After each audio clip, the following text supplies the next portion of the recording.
There is at least one person out there who needs to hear my story. I'd be willing to bet at least a few.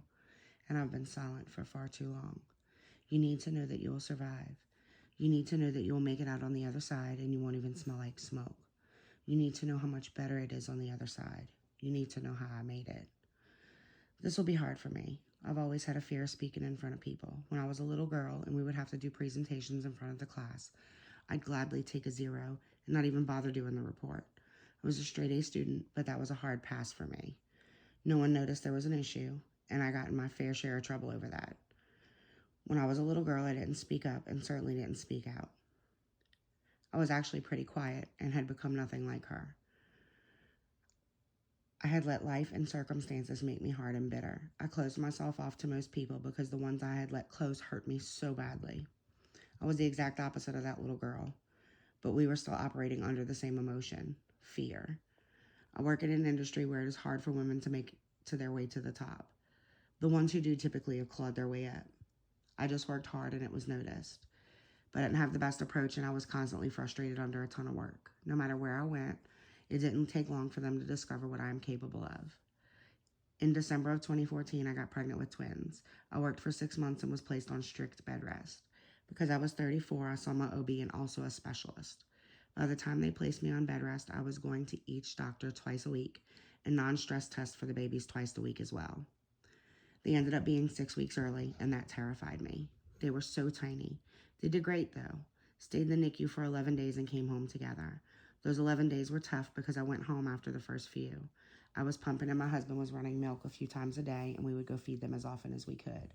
Thankfully, we lived a few blocks from the hospital. The pregnancy and the delivery was rough on me.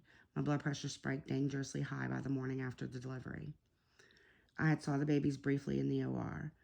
Then they went to the NICU and I went to recovery. By the next morning, my blood pressure was out of control and they were trying to regulate it, all while telling me I couldn't go see my babies. Until it was.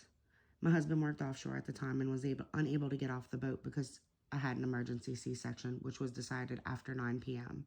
So I threw a fit, making my blood pressure worse and signaling the doctor to come in. Thankfully, she had them put me on a monitor and wheel me to the NICU. Anyway, I tell you all of this as an intro to how I became a stay-at-home mom and how much of a different life I was about to embark on unknowingly. I was of the opinion that I had already raised one child for the most part. He was 10 and a half when the twins were born, while working full-time at a very demanding job, so I thought this would be comparable. I don't think I've ever been more wrong about anything in my life. So here we are, nearly 6.6 years post-twins, back to working full-time, a big move, a separation, and lots of absolute crap between all of that. And I'm going to tell you how I got here.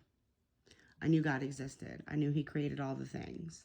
I knew He answered prayers, but not all of them. I read the Bible minimally, pretty much through daily Bible plans after an exhausting day. So basically, I knew nothing about Him. I didn't attend church. That will be a story in itself, and I'm trying not to get too terribly sidetracked right now.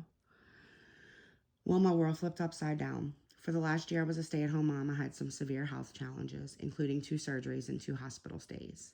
It was during my very first hospital stay that I heard God speak for the very first time. I got chills that day and every time I tell the story.